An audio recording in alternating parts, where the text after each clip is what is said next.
They punished the cowboy to marry the cursed Apache widow, but he agreed without hesitation. Before we dive into the story, don't forget to like the video and tell us in the comments where you're watching from. The land flattened west of the stone ridge, opening to a shallow basin ringed by scrub and low rock outcrops, the kind of place that collected quiet without meaning to. Morning was still young, but the heat was already collecting in the creases of the land, pressing down in dry silence. Wind passed only in short gusts. No birds moved. The only sound came from below, a gathering. Sharp words spoken low, not in anger, but with finality. That kind of tone was familiar to David Holt. Judgment, not argument. He reached the crest of the hill with the sun behind him, pulling the reins to slow his mare. The animal's flanks twitched against flies.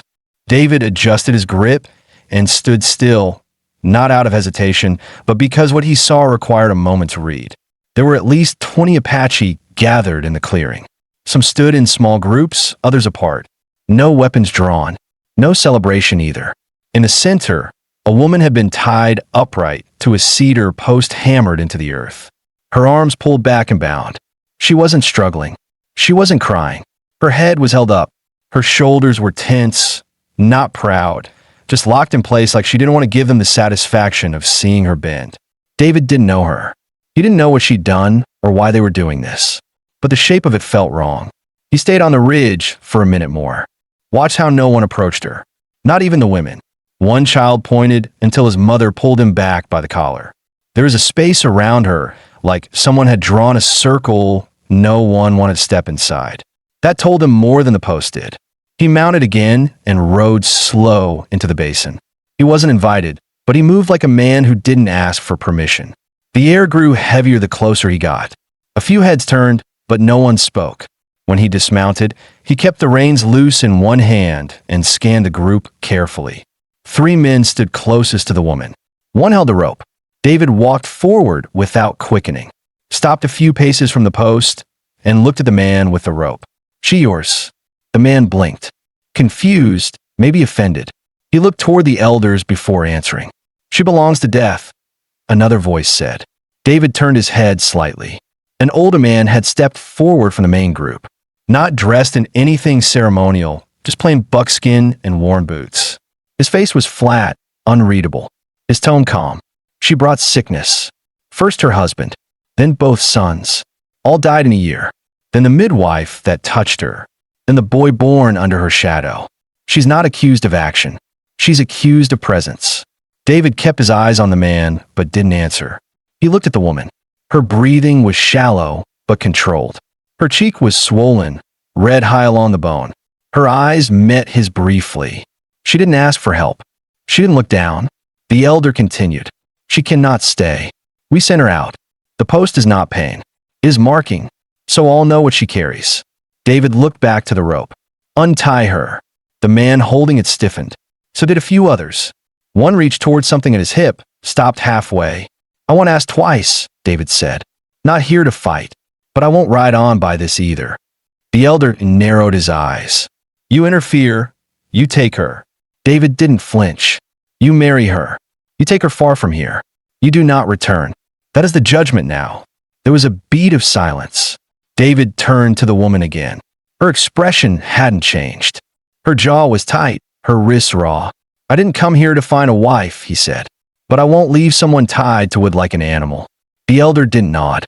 He simply stepped back. The man with the rope hesitated, then dropped it. David stepped forward and untied the knots himself. The rope had dug in deep. She winced, but still didn't speak. Once her arms were free, she stepped away from the post, but didn't run. She waited. No tears. No thanks. No movement toward anyone else. David turned back to his horse and led it by the reins. She followed behind him at a distance. No one tried to stop them. No one called after her. The group parted without sound. They walked for over a mile before he spoke again. "You hurt anywhere?" "No." Her voice was low, uninflected. She didn't ask where they were going. "I got a place west, out past the bluff. You can rest there a while if you want." She didn't answer. He didn't press. Her name, he later learned, was Naya. She was 26. Had been married since she was 16. Her husband was a hunter, dead now. Children both gone from fever. She wasn't cursed. She was just left standing when others had fallen, and that was enough for people to look for patterns. David didn't believe in curses. He believed in what men did with their fear. He'd lost his own wife and child 4 winters ago. Sickness took them in a span of days. He'd buried them alone. After that, he didn't go into town much. Didn't keep company. Just worked, rode fence, kept his herd alive through seasons that didn't favor the weak. They stopped near a dry creek bed to rest the horse. He handed her a canteen without words. She drank, passed it back. He offered her a strip of jerky. She took it, chewed slow. As they sat, she watched him from the corner of her eye, waiting for some shift, aggression, demand, insult. But he only checked the cinched strap on the saddle and looked toward the ridgeline. She spoke once. "You don't have to keep me. You made your point." He answered without turning. "They didn't give me a choice in taking you. But I've got a choice now. And I'm not one for leaving folks behind once I've started something." She stared at him for a long while before turning away again. They rode on. That night, they made camp in a dry basin. He gave her the blanket. He didn't tell her where to sleep. She chose the opposite side of the fire and lay down without a word. David stayed up a while longer, watching the fire settle low. He didn't feel angry. He didn't feel heroic. He just knew he'd seen something wrong and stepped into it. Whatever came after, he'd carry it the same way he carried everything, quiet, steady, and alone, if it came to that. But she was there now, and he didn't ask her to leave. They arrived at the edge of his property just before sundown. The land stretched wide and uneven, marked by low hills and thickets of brush, the kind that gave little comfort but plenty of cover. The small fence line he'd put up 2 years ago was still holding, though one corner leaned from wind damage that hadn't been worth fixing. A few cattle grazed in the distance, barely visible as silhouettes against the last of the amber sky. The barn stood farther off, square and weather-beaten, next to the smaller cabin, which had no porch, no trim, no sign of softness. Just 4 walls, a slanted roof, and a metal stovepipe curling upward like a quiet warning. David didn't say a word as they passed the final bend and the cabin came into view. He noticed her hesitate, just slightly, when the chimney smoke caught her eye. It wasn't fear, not anymore. It was a kind of bracing. She'd made it this far, and now she was waiting to see how the story turned. He didn't open the door for her. He walked ahead, set down the saddlebag, and gave the mare a light rub behind the ears before leading it toward the corral. She followed slowly, stopping at the door, but not stepping through. Her arms stayed folded in front of her body, not crossed, just held, as if she was still deciding whether this place was meant to be shelter or just another waiting place before being cast out again. When he came back from tying the horse, he didn't look at her directly. He unlatched the door, pushed it open with one shoulder, then stepped aside. "You could take the bed. I'll set a cot by the stove." She didn't move at first. Her eyes scanned the inside of the cabin. Dirt floor, wooden walls, low ceiling with no loft. There was a small table, 2 chairs, 1 bed with a plain wool blanket, and a corner shelf where tins of dried beans and jars of lard sat untouched. She entered without speaking, her feet making no sound on the planks. David closed the door behind her, hanging his coat on a rusted nail to the right of the frame. He didn't lock it. She stood near the window, facing away, while he took down the folded cot from the wall and laid it out beside the stove. The fire inside had nearly gone out during the days he'd been gone, but he managed to coax it back with kindling and dry cedar bark pulled from a cracked crate near the hearth. The flames grew slow, steady, enough to cast soft light across the room, but not warm it fully. The cold wasn't sharp yet, but it was coming.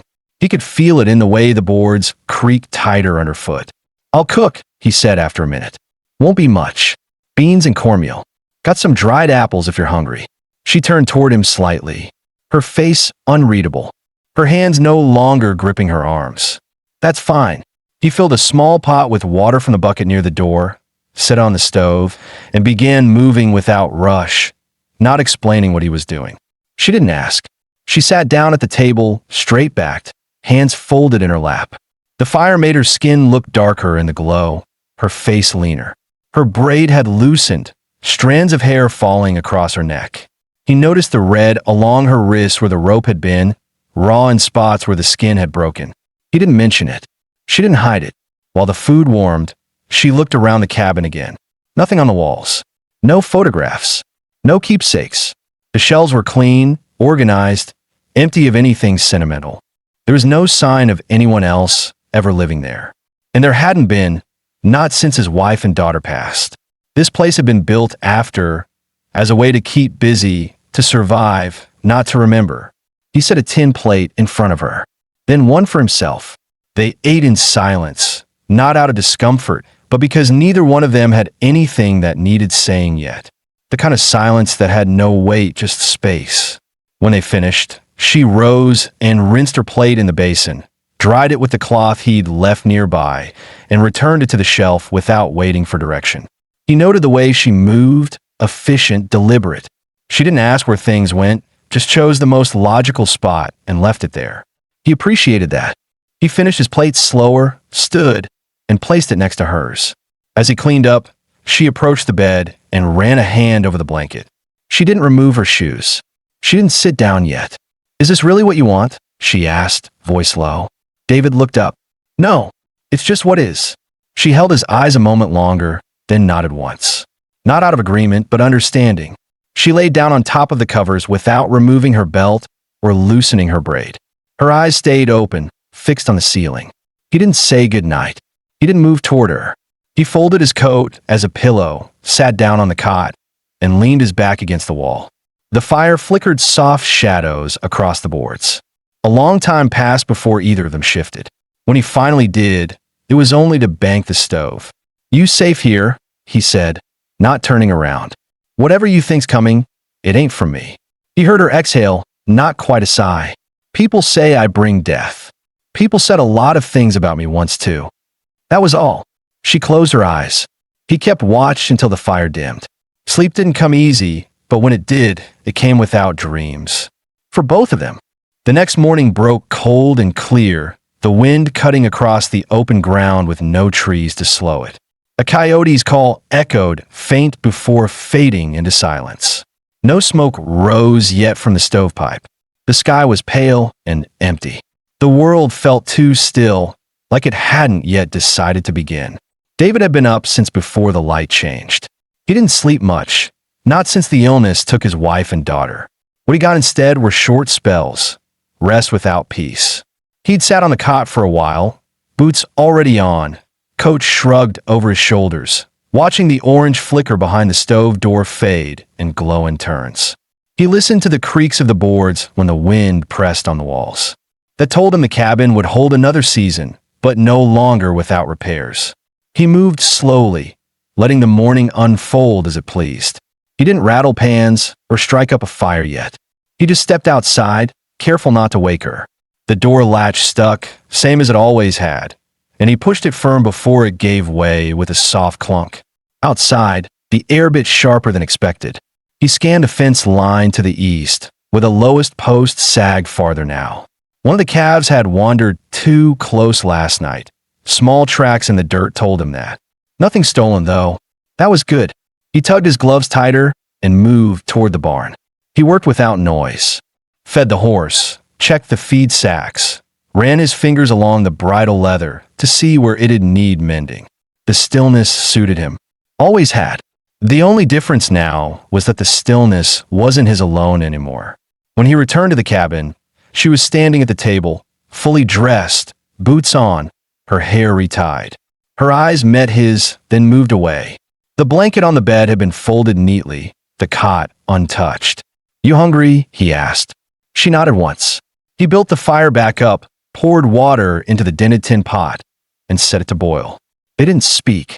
There was nothing wrong in the silence. It settled the space between them like an old routine. She didn't sit until he did. When he placed a piece of pan-fried cornbread and a strip of dried beef on her plate, she didn't thank him, and he didn't expect her to. "How about a broken gate on the east side?" he said quietly. "It'll need hammering back in." She nodded again. "I could do laundry," she said. He looked up. I saw the buckets and the line. "If you want." He gave a slow nod. "All right." They ate in silence after that, just chewing. The kind of chewing where you measure the day ahead in what's left on the plate.